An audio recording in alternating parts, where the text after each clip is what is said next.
Sobre o fundo grafite, um triângulo branco à esquerda com a palavra graduação. Pensamento computacional, parte 2. Bom, seguimos com mais uma aula e agora eu realmente consegui entender a importância de como o pensamento computacional faz diferença no nosso dia a dia.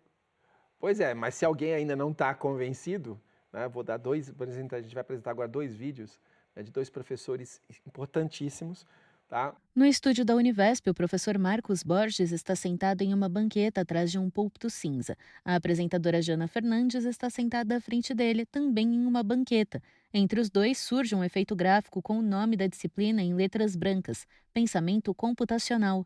O professor Seiji, que foi pesquisador visitante lá em Harvard, na Faculdade de Educação de Harvard, e é professor aqui da USP, é um dos maiores pesquisadores de informática e educação do mundo hoje, tá?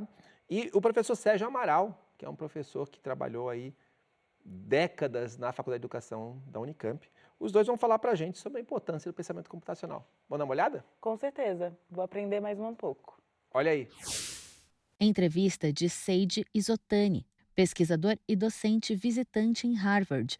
Homem amarelo e careca, usa óculos de grau de armação retangular, blusa de zíper preta sob paletó azul e calça jeans. Está sentado em uma poltrona azul diante de uma parede vinho.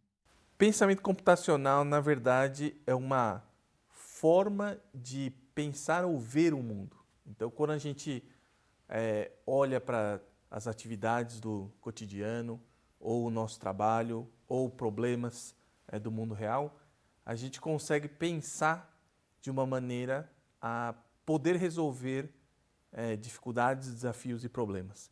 Então, se a gente olhar o mundo real como um espaço de criatividade onde a gente consegue explorar diferentes formas de agir, utilizando processos bem definidos, onde a gente consegue ter a capacidade de utilizar ferramentas que a gente chama da computação aplicada ao mundo real. Para mim, isso é pensamento computacional. Então, quando você consegue identificar padrões, quando você consegue abstrair processos, você está utilizando, na verdade, conceitos que a gente chama conceitos de pensamento computacional.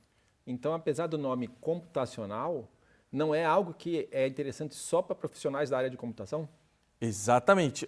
O pensamento computacional, na verdade, ele pode ser aplicado a qualquer coisa, né? A qualquer contexto.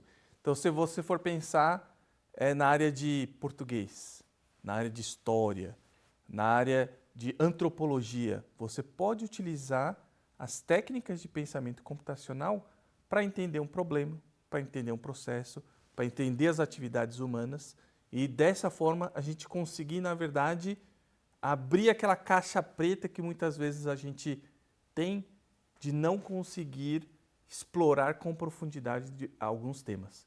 E para mim isso é o mais interessante do pensamento computacional, abrir essas caixas pretas para a gente conseguir explorar de maneira mais aprofundada diferentes tipos de conceitos. Entrevista de Sérgio Amaral, professor da Unicamp, homem branco e calvo de cabelo grisalho. Traja camisa polo verde por baixo de jaqueta cinza e calça jeans. Está sentado em uma poltrona diante de uma parede cinza com faixas diagonais brancas luminosas. A palavra a gente tem que dividir. Pensamento computacional. Como a coisa acontece na computação. Como, teoricamente, o computador pensa? Se pensa. Então, é de extrema urgência. É como se nós pensarmos que a importância da água na nossa sociedade. É o mesmo raciocínio. É importante a relação do que está aprendendo com a realidade. Então, não tem nada hoje, nada. Tudo que nós estamos vendo hoje tem alguma coisa de tecnologia por trás. E cada vez mais. Você viu a crise do chip. Né? Hoje nós temos, não sei, a quantidade enorme de chip no automóvel. Ele faz tudo. Não tem mais o cara lá, sou do tempo que você tinha que ouvir o barulho do motor. Né? Hoje não. Você espeta lá o notebook lá e faz um diagnóstico. Então, para nós, do ponto de vista como cidadão, precisamos entender essa outra história. Quem está por trás disso? Como é que funciona? Então, o pensamento computacional precisa ser dado logo no início. Agora, de que maneira? Aí vem a segunda palavra. Nós temos que ter uma didática apropriada. Falar de pensamento computacional para o menino do ensino fundamental é uma coisa. Falar de pensamento computacional na educação fundamental é outra coisa. E vou mais, porque os nossos colegas da computação já deram a receita. Vamos começar a pensar o pensamento computacional desplugado. Falar de computador sem ter o computador. Isso é o primordial, para a gente desmistificar essa lógica da complexidade. Tá? Segundo, fazer com que é tão simples que o professor possa fazê-lo, seja qual for a sua disciplina. Porque é um entendimento comum. Se uma criança é capaz de entender, por que um professor de português não é capaz de entender? Aí eu devolvo a resposta para você. É importante? Sim, é importante como qualquer outro acontecimento. Mais importante porque nós estamos trabalhando hoje numa sociedade altamente tecnológica, evoluindo para uma sociedade mais tecnológica ainda, onde vai interferir muito na nossa vida. Diagnóstico médico, solução do judiciário, decisão de construção de prédio, construção de casa, conforto ambiental, tudo isso vai passar por esses ambientes. E a gente vai ficar sabendo como que acontecem essas coisas. A resposta está aí. Precisamos aprender como é um pensamento computacional. Eu acho que quem ainda tinha alguma dúvida da importância agora já não tem mais, né? Eu já estou totalmente convencida. Muito bom. Então, a gente vai mostrar agora algo que acho que te ajudou a convencer, né? Então, você viu lá na Unicamp vários exemplos, né, de aplicações de pensamento computacional, não viu? Sim, vi na prática os alunos colocando essa habilidade a jogo. Então, vamos ver lá o que a Jana conversou com os nossos alunos lá da Unicamp sobre pensamento computacional? Em uma sala de parede cinza e laranja com figuras geométricas e operações matemáticas, Jana e 2 jovens. Sobre uma bancada, há uma maquete de uma cidade com ruas, semáforos, bonecos e um carro. Clara, estou aqui com um projeto que parece realmente uma brincadeira. De cara, você já olha o carrinho, você já vê a pista, você já pensa que é só brincadeira. Explica o que vai acontecer. Aqui a gente tem uma maquete de simulação de um farol mesmo. Ana Clara Silva, estudante do curso de Sistema de Informação, Unicamp, moça negra de cabelo castanho com tranças longas e babyliss nas pontas. Usa óculos de grau de armação transparente, blusa branca e calça caqui. E aí a gente trabalha com um Arduino, e aí programa ele com os sensores, e aí ele identifica a passagem quando você chega pertinho do sensor. Ana Clara aproxima um boneco de um semáforo feito de cano de PVC com um farol e 2 sensores retangulares, um amarelo e outro verde conectados a fios. Então, a luzinha verde e amarela, o carro pode passar, e aí quando ele identifica que tem algo aqui, pisca a vermelhinha e o bonequinho pode atravessar. É um sensor mesmo que faz essa identificação. O farol vermelho acende. Ana Clara para o carro antes da faixa de pedestres e atravessa um boneco na faixa. E como que você chegou na construção desse projeto? Por que você resolveu trabalhar com isso? Na verdade, a gente está utilizando de novo aqui de algumas técnicas, né? No caso a gente está usando a plaquinha, o microcontrolador, o Arduino. José Henrique Vieira, estudante do curso de Sistema de Informação Unicamp, rapaz branco de cabelo castanho ondulado, usa óculos de grau de armação escura, camiseta preta com a escrita em branco, Unicamp Limeira e calça bege.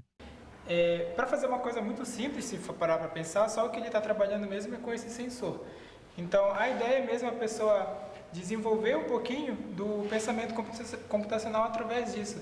Então, como é que eu posso usar uma plaquinha para controlar um semáforo, ou ela reagir à presença ou à não presença de alguma coisa. Então, a ideia é bem essa, bem básica mesmo, mas só com isso a pessoa já consegue desenvolver muita coisa. Isso é só um exemplo, né? É que infinitas possibilidades. Nesse caso, seria um projeto para ajudar ali a evitar acidentes, por exemplo? Sim, por exemplo. A conscientização também no trânsito, por que não? Como que vocês enxergam esse projeto saindo do papel para a vida real? Então, de primeira, o ponto básico, no caso, é a questão educacional mesmo, então só nisso já tem um impacto mais indireto.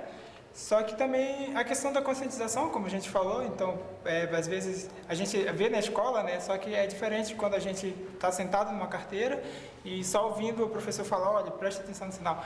E aí quando você coloca a mão na massa e faz alguma coisa que, pelo menos, se assemelhe ou relembre aquilo, então tem um impacto um pouco maior também. E que público, por exemplo, poderia fazer essa experiência? Isso aqui é desde quem é muito avançado na programação até crianças ou então pessoas mesmo mais velhas que nunca tiveram um contato muito próximo com programação. Claro que precisa um pouquinho mais de empenho, afinal a gente está usando linhas de códigos e tudo mais, está usando conceitos de eletrônica, mas também são conceitos básicos e é realmente muito acessível, assim, qualquer pessoa. E teve alguma dificuldade na hora de produzir?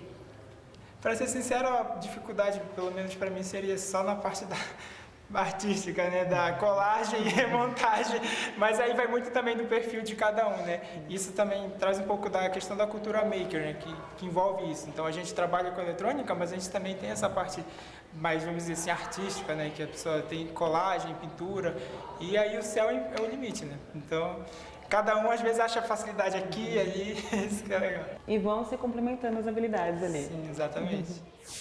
Pois é, professor, conversando com esses alunos, vendo eles utilizando o pensamento computacional, já dá para ver que eles estão prontos para tudo, não só no mercado de trabalho, mas para a vida. Pois é, né? Muito legal, né? Vamos ver o tipo de experiência e quantas coisas divertidas, diferentes, né? Muito criativas. É. Então é isso, né? Até mais. Sobre fundo branco, 2 retângulos vinho e cinza sobrepostos alternam-se nas laterais. No centro da tela, os créditos em letras pretas. Governo do Estado de São Paulo, Secretaria de Ciência, Tecnologia e Inovação, Universidade Virtual do Estado de São Paulo, Univesp. Presidente Marcos Borges, diretora acadêmica Lubienska Jaquier Ribeiro. Audiodescrição, Núcleo de Acessibilidade Flictis. Roteiro Ana Rafaela Chanes, revisão Cláudia Guarnieri. Consultoria Sidney Tobias, gravação Leandro Ribeiro. Narração Thaís Lenk. univesptv.com.br